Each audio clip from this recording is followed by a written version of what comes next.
Anugerah-Mu begitu ajaib bagi kami Tuhan. Kau sudah menolong kami sampai di sini. Berkat-Mu luar biasa. Malam hari ini kami bersyukur juga kesempatan bisa bersekutu sekalipun tidak bisa tatap muka, tapi kami bisa menikmati kehadiran-Mu dalam persekutuan malam hari ini melalui Zoom ini Tuhan. Kami rindu berkat-Mu melimpah di tengah-tengah kami, dan Roh Kudus menolong kami, berbicara di dalam batin kami, membuat kami bisa makin mengerti isi hati Tuhan melalui firman-Mu yang akan kami renungkan bersama-sama. Terima kasih Tuhan. Lawatlah hati kami semua, dan kami rindu Engkau mempermuliakan diri-Mu melalui persekutuan kami malam hari ini.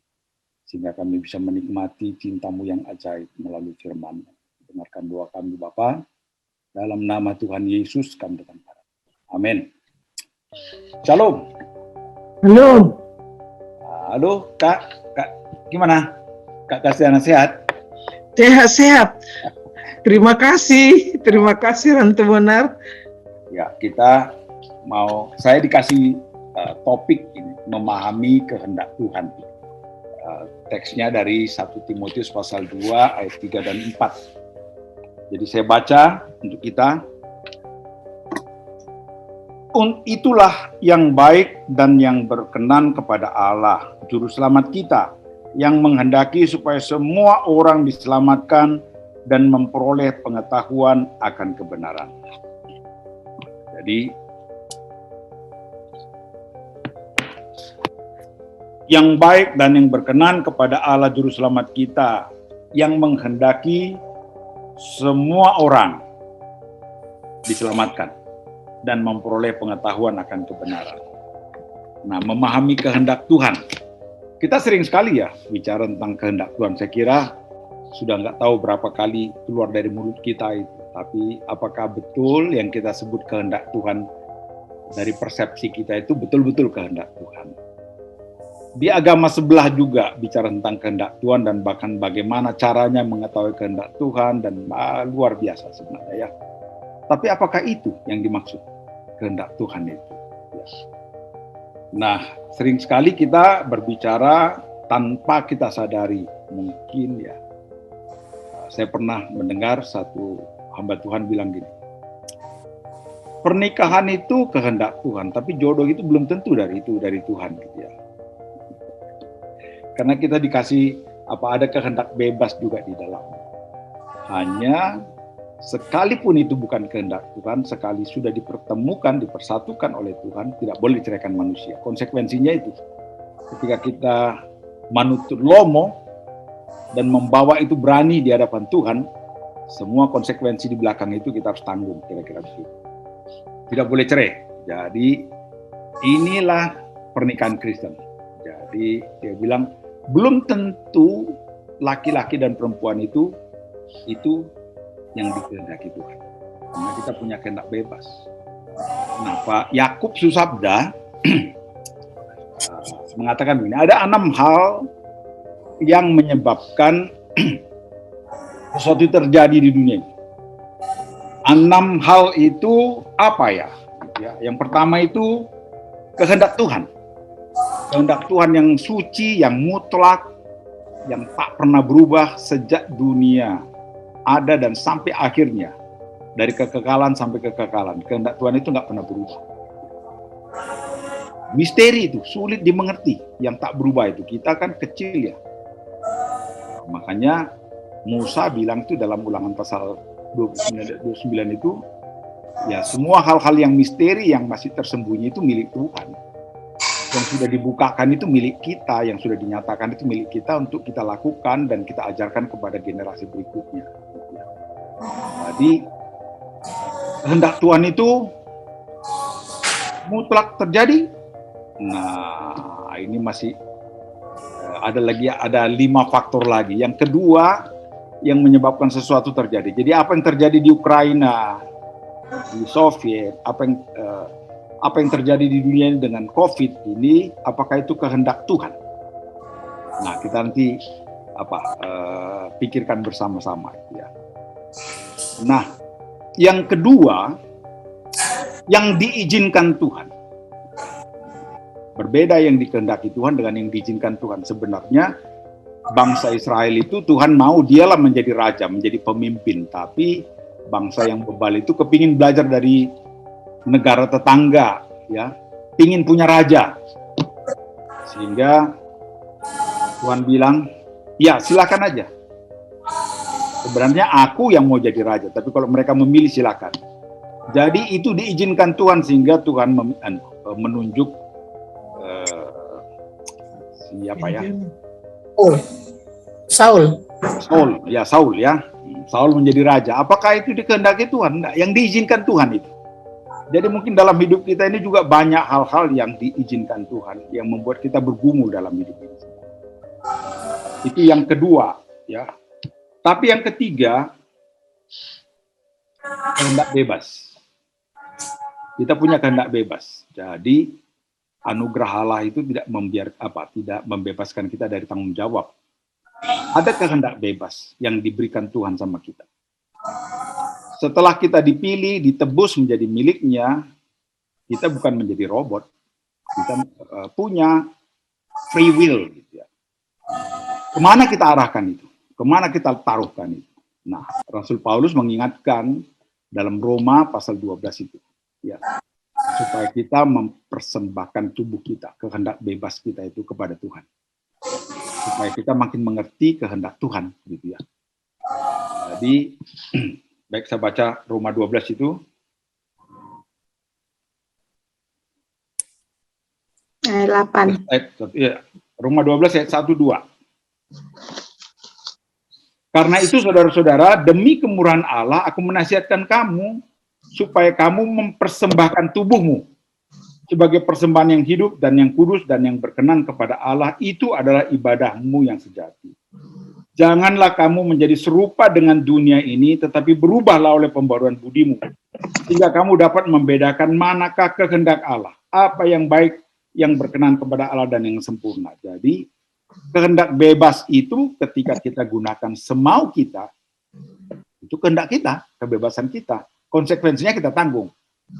Tapi Rasul Paulus mengingatkan kita supaya kehendak bebas itu ditaruh sepenuhnya kepada Tuhan, supaya Tuhan pimpin, sehingga dengan demikian kita bisa mengetahui, membedakan mana sih yang menjadi kehendak Tuhan dan mana yang benar, yang berkenan kepada Tuhan. Kalau tidak, nggak bisa. Ya, itu yang ketiga. Nah, yang keempat itu hukum alam. Jadi hukum alam itu saya selalu ingatkan kepada pasien-pasien, termasuk sama diri saya sendirilah ya. Apa yang saya alami, apa yang kita alami sekarang, ini kan kita ini sudah tua-tua ini semua ya, di atas 50 tahun ini. Rata-rata di atas 50 tahun, kalau Kak Kastiana di atas 80 tahun. Apa yang kita alami sekarang sebenarnya itu akumulasi dari apa yang kita lakukan masa lalu. Apakah itu hipertensi, apakah itu kanker, apakah itu penyakit relatif yang lain, ya, pikun dan lain-lain, itu akumulasi sebenarnya dari masa lalu. Masa lalu itu nggak bisa dirubah lagi. Karena itu hukum alam ini nggak perlu dilawan, gitu ya. Hukum alam ini biar kita responi dengan baik. Kita bersyukurlah ada anugerah Tuhan menolong kita, membuat kita lebih kuat, bisa lebih cerdas, lebih bisa tahu apa sih yang diinginkan Tuhan di masa-masa tua kita ini. Kita bersyukurlah beberapa waktu yang lalu kita bisa sama-sama pelayanan di Tongging ya, teman-teman mendahului di Bonabulu, luar biasa itu. Aku kadang-kadang kagum juga melihat postingan Laiku ini, Lai Stompul ya. Wow. Kalau bukan karena Tuhan, nggak mungkin kita kerjakan. Kalau lihat hukum alam, kita sudah tua, nggak punya kemampuan untuk itu. Tapi kita nggak bisa melawan hukum alam itu sendiri. Jadi segala sesuatu itu terjadi hukum alam, itu yang menentukan. Ya. Itu yang keempat. Tapi yang kelima, itu setan.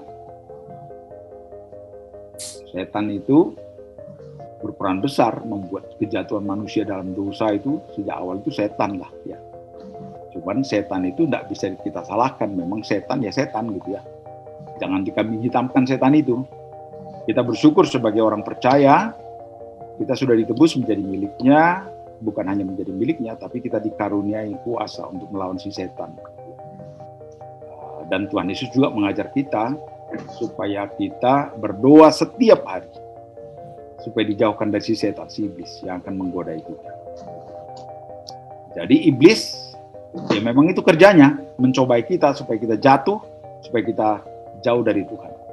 Itu main jobnya dia.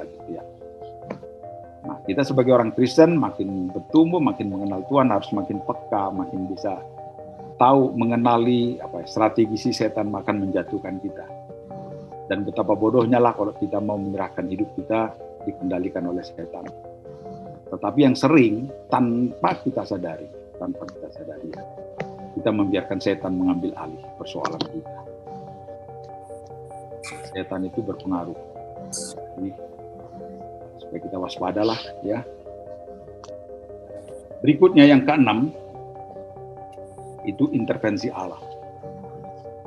Bisa saja ya, Ukraina yang diceritakan Kak Lisli tadi, apa yang terjadi, peperangan yang sudah diramalkan akan terjadi terus tanpa berkesudahan, akan memicu perang dunia ketiga, kehancuran total. Tapi mungkin belum waktunya. Inilah intervensi Tuhan melalui tangannya Pak Jokowi. Bisa saja kita nggak tahu. Ya. Suaramu agak kuat kan? Oh ya. Udah jelas kedengaran? Ya ini sekarang oke. Oh ya ya. Jadi intervensi Tuhan itu yang ke-6. Jadi kalau belum waktu Tuhan, apapun tidak terjadi, dia bisa saja mengintervensi. Kasus yang terjadi di Rusia dan Ukraina ini bisa saja itu intervensi Allah, ya, membuat orang kagum. Tapi tujuannya pun sebenarnya kalau itu terjadi intervensi Tuhan, bukan supaya kita hanya kagum sama Tuhan, tapi supaya takut akan Tuhan itu ada dalam hati kita seumur hidup kita. Ini menjadi pelajaran melihat kedaulatan Tuhan yang nggak bisa diatasi oleh emosi manusia sekalipun. Nah, karena itulah ada 6 hal itu. 6 hal itu, yang pertama itu kehendak Tuhan, yang kedua yang diizinkan Tuhan, yang ketiga itu kehendak bebas manusia, yang keempat itu hukum Allah yang nggak bisa kita lawan itu kan, dan yang kelima itu setan si Buddhis. Nah, yang keenam itu intervensi Allah. Nah, inilah. Jadi apapun yang kita lihat, apapun yang kita alami secara pribadi, di dalam kelompok, di dalam rumah tangga, saya kira 6 hal ini perlu kita gumulkan terus ini ya. Supaya kita waspada, supaya kehendak Tuhan dinyatakan, kehendak Tuhan jadi. Apa yang diajarkan Tuhan Yesus itu dalam doa Bapa kami itu, jadilah kehendak-Mu ya di bumi seperti di sorga. Ini perjuangannya beratnya bukan main sih sebenarnya. Kita harus menghadapi si setan, menghadapi diri kita sendiri, gitu ya. Melihat hukum alam yang saya percaya hukum alam juga tunduk sama kedaulatan Tuhan. Gitu. Jadi semakin kita mau sungguh-sungguh, semakin kita mau tunduk sama Tuhan, semakin kita mau nasihat Rasul Paulus di Roma 12 tadi itu, semakin kita bisa mengerti dan bahkan mengalami apa yang menjadi kehendak Tuhan dalam hidup kita. Nah, kalau kita lihat teks yang baru kita baca tadi, karena itu merupakan kehendak Tuhan supaya semua manusia diselamatkan. Ini kan sulit dimengerti ya. Apa betul? Apa betul itu? Di satu sisi, di dalam rahimnya si Yakub sama Esau. Yakub, Tuhan bilang, aku membenci Esau, aku mengasihi Yakub. Jadi merdikannya Tuhan itu sepertinya ya. Dia memilih Yakub, tapi membuang Esau sepertinya. Di rahim yang sama. Dan di ayat-ayat yang lain kita lihat, aku memberikan anugerah, belas kasihan kepada orang, kepada siapa yang mau kukasih. Jadi nggak kepada semua gitu ya. Tapi teks yang kita baca tadi, Tuhan menginginkan semua diselamatkan. Bagaimana itu ya? Ini hal yang sulit dimengerti sebenarnya. Apa yang dikatakan Yesaya pasal 55 itu ayat 8, ayat 7 dan 8 itu. Jalanmu bukan jalanku. Ya. Pikiranmu bukan, rancanganmu bukan rancanganku. Seperti tingginya langit dari bumi. Demikianlah tingginya rancanganku dari rancanganmu. Jadi rasanya tidak mungkin kita bisa mengerti rancangan Tuhan, tidak mungkin bisa mengerti pikiran Tuhan. Jadi kalaupun ada orang, ya aku dulu sering mendengar itu,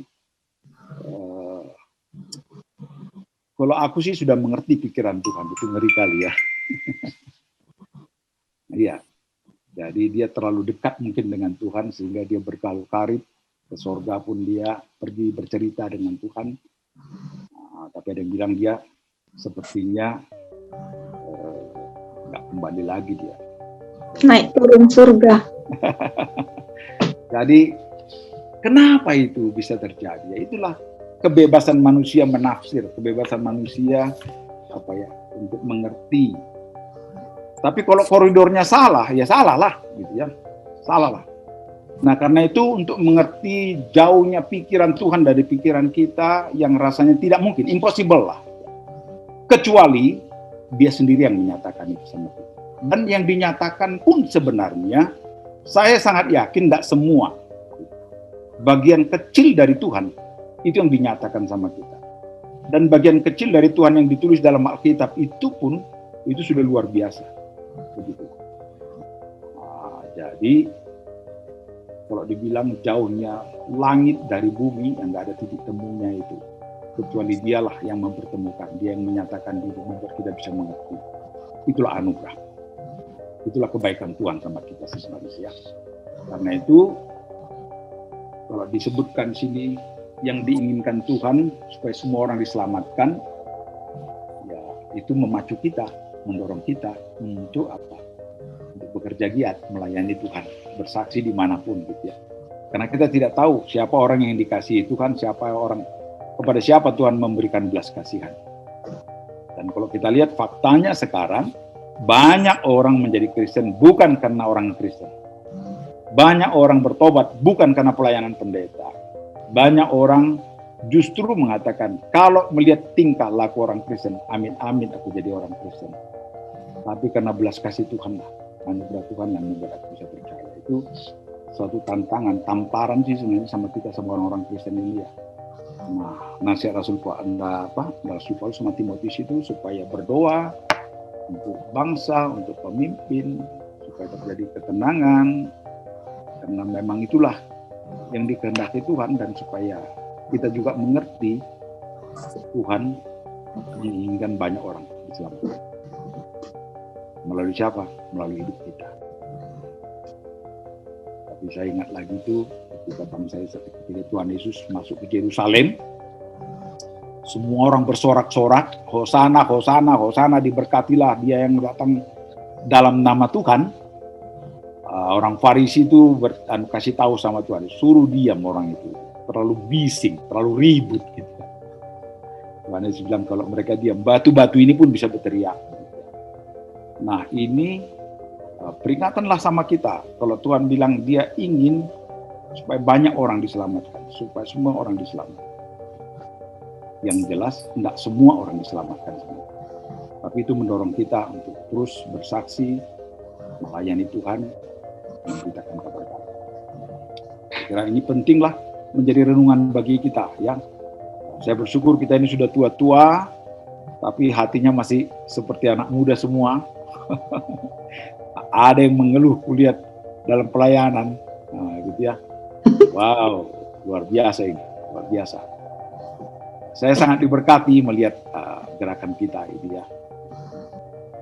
Mudah-mudahan ini terus mendorong semua terlibat dalam pelayanan gitu. Saya sebagai ketua pembina Yayasan PAKMK, sebagai pembina juga di PAKMK USU, saya melihat konfliknya besar sekali. Saya bilang begini, dulu kita dibina di KMK, punya doktrin yang sama, dibina oleh orang yang sama, doktrin Injili sama. Tapi setelah jadi alumni ada di Reform, ada di Karismatik, ada balik ke Katolik, ada di AKBP, ada di GKPI, ada di berbagai gereja yang punya pemahaman yang berbeda-beda. Nah, kalau paham yang berbeda-beda itu yang kita pertahankan, konflik lah yang terjadi. Ya. Tapi kalau kita kembali mengingat bagaimana kita dulu dibina di kampus, ini bisa mendorong hal yang sama, membuat perbedaan itu yang sebenarnya tidak penting. Tidak penting. Ya. Nah, di tempat kita sepertinya tidak banyak kali konflik itu ya. Kalau di alumni banyak kali, karena sudah ribuan. Mungkin sudah ada 15.000 alumni KMK USU yang ada di semua. Saya kira di penjuru dunia. Gitu ya. Di Amerika ada, di Jerman ada, di mana-mana ada. Gitu ya. Dan di gereja mana-mana sudah ada. Dan sudah berperan luar biasa. Yang S3 teologi itu saya kira sudah lebih dari jari tangan dan jari kaki saya ini. Itu karena panggilan. Gitu ya. Kalau jadi pendeta sudah banyak sekali. Kalau jadi penginjil saya kira hampir semua gitu ya. Tapi sulit. Kenapa ya? Aku pun bingung juga. Sehingga aku melihat kita ini di hati peduli HPB ini, hati peduli Bonapasubit ini, saya mau mengingatkan kita lah ya, apa yang disampaikan ada hamba Tuhan Pak Titus Lukman, dia misionaris, dia bilang ini orang-orang gereja, orang-orang Kristen harus belajar dari anjing, katanya. Kasar ya. Anjing itu 2 ekor itu berkelahi gara-gara tulang busuk di rumah. Tapi kalau ada buruan 100 ekor itu nggak berkelahi, dia kejar terus buruan itu. Jadi kita juga sebagai orang-orang yang sudah ditebus menjadi milik Kristus, kalau kita nggak pergi memenuhi amanat agung ini, mengerjakan yang diinginkan Tuhan, pekerjaan Tuhan, nggak punya sasaran seperti sasarannya Tuhan, supaya banyak orang diselamatkan, berkelahi kita nanti. Ribut kita berdebat. Ya. Karena kita bersyukurlah.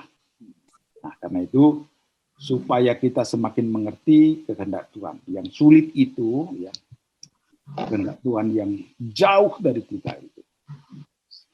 Saya merenungkan tadi, paling tidak ada 3 hal lah, saya kira yang perlu menjadi apa ya, dari pesan bagi kita, mengingatkan kita. Kita tidak mungkin mengerti kehendak Tuhan kalau kita tidak mengenal Dia secara pribadi.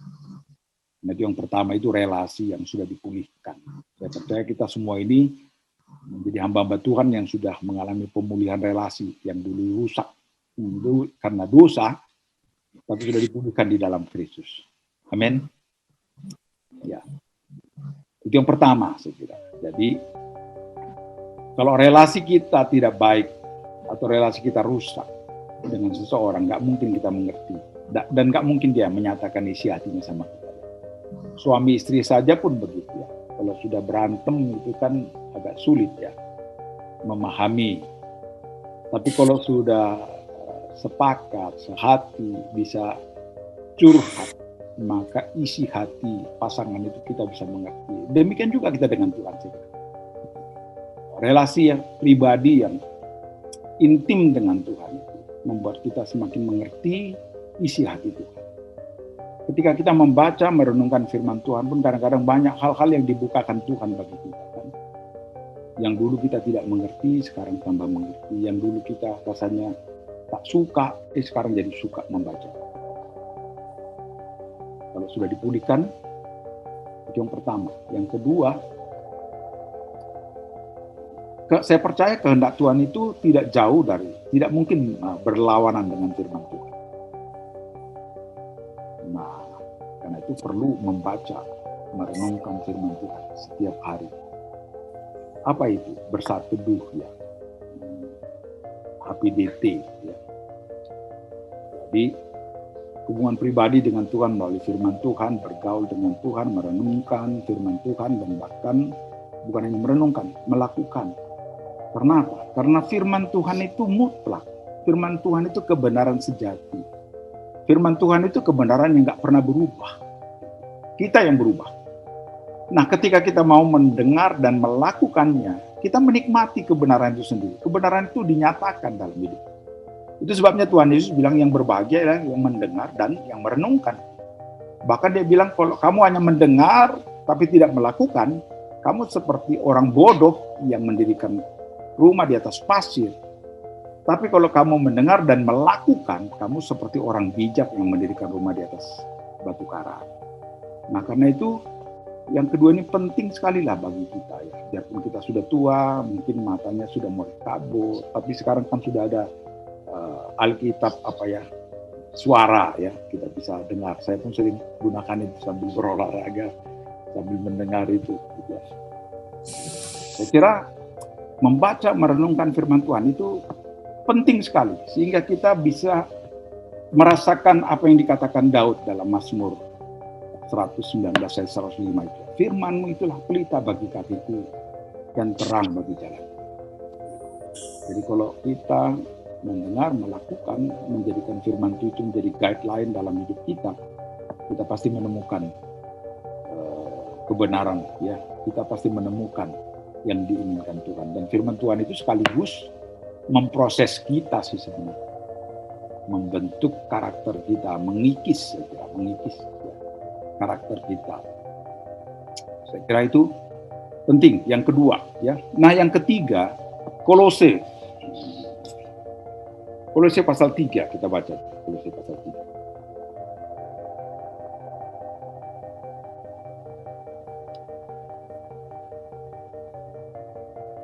Kolose pasal 3 ayat 1 dan ayat 2. Saya bacakan demikian.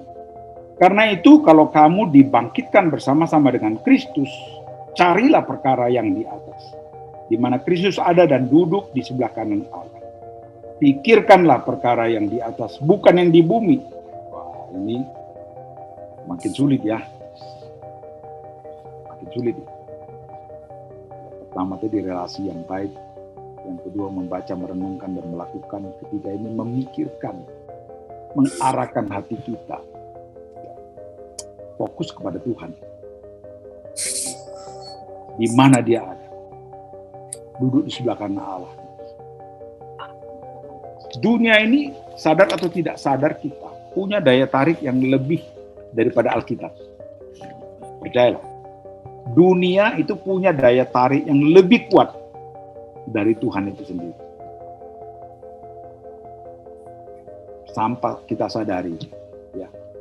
Makanya sering kita jatuh di situ, maka diingatkan kita supaya carilah perkara di atas, pikirkanlah perkara di atas di mana Kristus ada. Artinya semua aspek hidup kita harus kita konekkan buat kebenaran. Nah, harusnya bisa ya. Kenapa ya? Yang pertama, persoalan yang paling berat, yang nggak mungkin bisa diselesaikan oleh siapapun, termasuk Jokowi, itu sudah diselesaikan oleh Tuhan Yesus di atas kayu salib, ya kan? Itu dosa. Dosa sudah diselesaikan. Jadi kalau yang sulit, yang nggak bisa lagi, yang tak mungkin bisa diselesaikan manusia, itu sudah diselesaikan Tuhan Yesus, dan itu sudah digaransi untuk orang percaya supaya tidak binasa karena dosa, oleh karena percaya sama Tuhan Yesus. Luar biasa itu. Nah, yang kedua, kematian, hal yang paling menakutkan. Saya kira ya, yang sakit-sakit, kita yang sudah tua ini, sudah menjelang kematian semua ini kan, sudah di jam 6, sudah di jam 7 gitu ya. Ya, kalau kita ditanya, mau jujur, sebenarnya kita takut juga sih, masih mikir juga ya. Aku masih mikir juga, kalau bisa lah Tuhan kasih aku melihat cucuku menikah, kan begitu ya. Cucuku sekarang umurnya 6 tahun. Ya, kalau dia 26 tahun menikah, 20 tahun lagi lah, berarti umur 86 tahun lah, kira-kira begitu ya. Nah, rasanya kepingin melihat itu ya, sehingga kalau bisa jangan dulu lah. Jadi kematian memang bukan menakutkan lagi bagi orang percaya, karena sudah dikalahkan oleh Tuhan Yesus. Tapi kita tetap masih takut. Saya percaya kita masih takut, saya pun masih takut. Nah, kalau dosa yang nggak mungkin diselesaikan, sudah diselesaikan oleh Tuhan Yesus. Kematian yang menakutkan itu sudah dikalahkan sehingga orang lagi tidak takut seperti 1 Korintus pasal 15 itu. Hai maut, di mana sengatmu? Sengat maut sudah ditelan oleh kematian Kristus. Maka orang yang percaya sudah menang terhadap maut. Nah, kalau begitu sudah wajarlah kita harusnya ya memikirkan perkara di atas, mencari perkara di atas, di mana Kristus ada. Artinya semua aspek hidup kita, pelayanan kita, kesaksian kita, itu harus berorientasi kepada Dia supaya Dia dimuliakan. Jadi ini penting sekali. Dengan demikian, Makin nggak kedengaran. oh ya, Iya. udah kuat suara. Atau apa? Aku punya nih yang kurang beres itu. Kakak udah dengar kak? Udah suaramu gini. Misalnya pelan terus lama-lama makin kuat. Gitu ya. Betul-betul dokter lah kau, lembut banget. Aduh, enggak juga lah kakak ini. Iya ya. Ya. Jadi saya kira apa ya? Yang pertama tadi itu relasi, yang kedua bergaul dengan firman Tuhan, melakukan, yang ketiga itu berpikir, berorientasi, memikirkan perkara di atas, di mana Kristus ada. Nah, orang teolog mengatakan begini, teologi salib itu. Jadi perspektif kita melihat dunia ini, dunia yang gelap ini menjadi terang jikalau kita pakai kacamata salib. Gitu ya. Artinya apa? Memang salib itu paradoks. Salib itu sulit dimengerti. Gitu. Tapi kalau kita berjuang terus mulai mengerti dunia ini dari perspektif salib, kita bisa melihat terang yang sesungguhnya itu. Gitu. Tapi ketika kita mencoba menghindari itu, maka yang kita pikir terang itu ujungnya pada menemui kegelapan sih sebenarnya. Tapi ketika kita mau konsekuen melihat pakai kacamata salib, melihat semua persoalan yang ada di dunia ini, sekalipun gelapnya bukan main, tapi akhirnya kita akan melihat terang yang sesungguhnya. Karena Dia yang mengatakan itu kan, akulah terang hidup. Barang siapa mengikut aku, dia memiliki terang itu. Gitu. Luar biasa. Karena itu, renungan kita hari ini, memahami kehendak Tuhan ini, hal yang sulit bagi kita. Sekalipun kita selalu mengatakan itu, belum tentu juga itu yang dimaksud kebenaran itu sendiri, ya. Tapi kita harus berjuang terus. Bagaimana kita akan mengetahui itu? Nasihat Rasul Paulus tadi dalam Roma pasal 12. Aku menasihatkan kamu supaya kamu mempersembahkan tubuhmu menjadi persembahan yang hidup, yang kudus dan yang berkenan kepada Allah. Itu adalah ibadahmu yang sejati. Janganlah kamu serupa dengan dunia ini. Berubahlah oleh pembaruan budimu supaya kamu dapat membedakan mana kehendak Allah, mana yang baik dan yang berkenan kepada Allah dan yang sempurna. Nah, ini bukan seperti membalikkan tangan sih sebenarnya. Ini proses dalam hidup kita yang makin lama semakin semakin menyerupai Kristus. Seperti yang dikatakan dalam Roma pasal 8:29 itu ya. Dipilih menjadi serupa dengan Kristus. Jadi ini proses yang tidak gampang sebenarnya. Proses perlu penyangkalan diri, mikul salib, dan mengikut Dia setiap hari. Proses di mana kita harus terus memikirkan perkara-perkara di atas. Kalau begitu pertanyaannya, kita masih hidup di dunia, tidak usahkah kita berbisnis? Tidak usahkah kita berusaha? Saya kira tidak ya. Dalam bisnis kita, dalam usaha kita, bahkan di dalam pelayanan kita pun, kita harus sadar. Itu kita lakukan supaya Tuhan senang melihat kita. Supaya Tuhan disenangkan. Saya kira itu yang menjadi renungan kita malam hari ini. Terima kasih. Mari kita berdoa. Kami bersyukur memuji-Mu Tuhan Yesus untuk firman-Mu yang sudah kami renungkan. Betapa sulitnya bagi kami mengerti kehendak-Mu. Tapi ada koridor di mana kami mau belajar mengerti kehendak-Mu Tuhan. Kami yang sudah ditebus menjadi milik-Mu, yang sudah Kau bebaskan dari kutuk, dari dosa, dari maut. Kami sudah menjadi biji mata-Mu. Terima kasih Tuhan. Biarlah kami terus dikuatkan untuk belajar terus untuk mengenal Tuhan melalui firman-Mu, melalui praktek hidup kami, melakukan kebenaran firman, melalui perjalanan hidup kami. Arahkan hati kami terus kepada Tuhan, supaya dalam perjalanan, dalam persoalan, dalam pergumulan apapun yang Kau izinkan terjadi dalam hidup kami, hati kami memandang kepadamu. Pikiran kami terus mencari tahu apa yang Kau inginkan. Oh Tuhan, terima kasih. Karena itu tolong kami semua, tolong kami. Kami bersyukur dengan usia yang Kau karuniakan begini luar biasa. Dengan pergumulan yang sampai hari ini banyak kami alami. Tapi kami melihat kesetiaan-Mu yang tidak pernah berubah, Tuhan. Terima kasih. Kami bersyukur, memuji-Mu, mengagungkan Engkau. Dalam nama Tuhan Yesus kami datang padamu. Amin. Senang sekali ya dengan firman Tuhan hari ini. Ya sebenarnya kalau kita lihat dari teks, ya dari teks ini kan surat Rasul Paulus, sebenarnya surat penggembalaan kepada Timotius ya, kepada Timotius dalam pelayanan di Efesus. Jadi karena Timotius itu masih muda banget dan dia mengalami pada satu situasi yang sulit karena banyak ajaran sesat yang masuk, sehingga Paulus mendorong supaya Timotius itu dikuatkan, diberi dorongan, sehingga surat ini disebut juga surat penggembalaan atau surat pastoral. Jadi kita melihat dari teks di sini, kita perhatikan.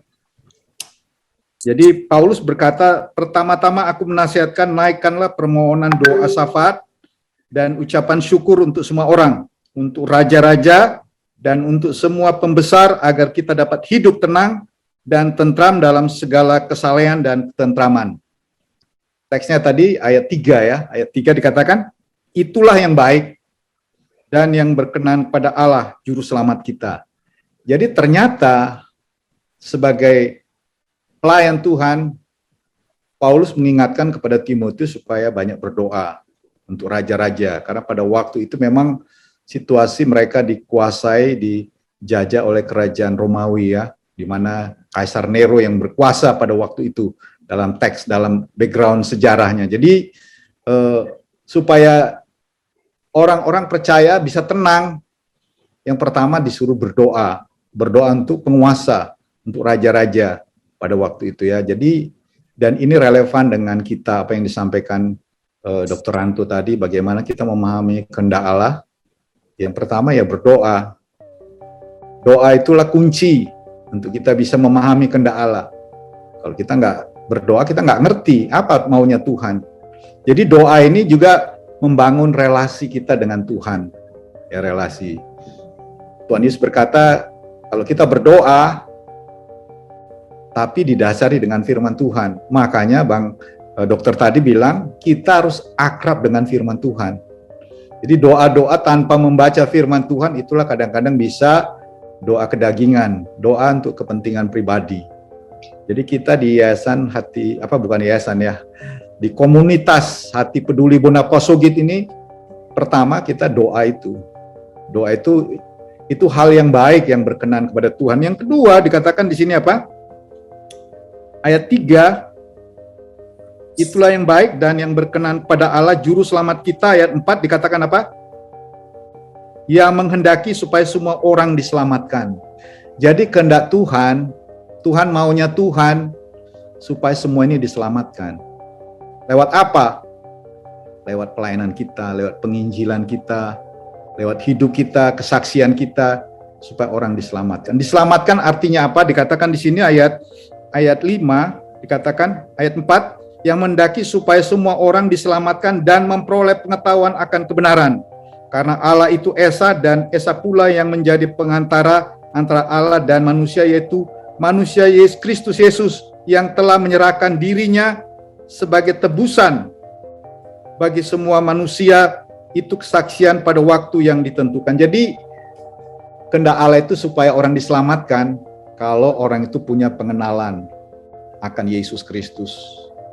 Jadi tugas kita sebagai orang di Hati Peduli Bonapasogit, penginjilan itu yang nomor 1. Kita sebagai orang udah percaya, doa itu udah nggak usah ditawar ya. Kita udah tahu bahwa doa itulah dasar kita untuk melakukan segala sesuatu yang berkenan kepada Tuhan. Kita berdoa untuk pemerintah kita, berdoa untuk situasi politik dunia ini, Ukraina dan Rusia, dan doa juga untuk Indonesia, keadaan ekonomi yang masih cukup stabil walaupun akan ada inflasi. Tetapi yang kedua, kita jangan lupa Tuhan menghendaki supaya orang diselamatkan lewat penginjilan.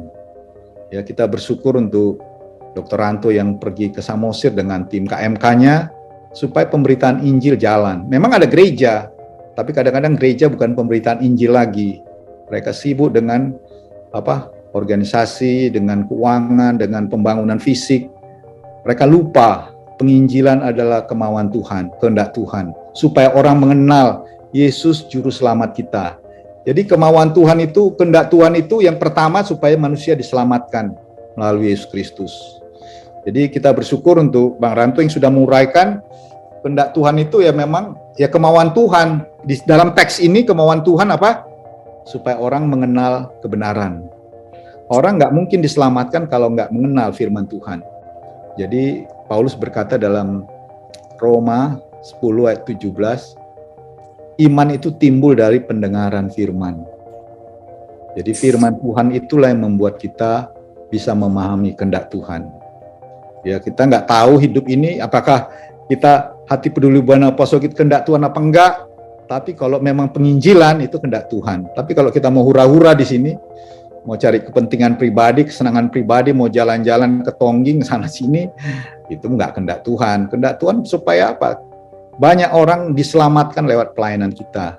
Kita pergi ke Bonabulu, kita pergi ke Tarutung, pergi ke Samosir, supaya apa?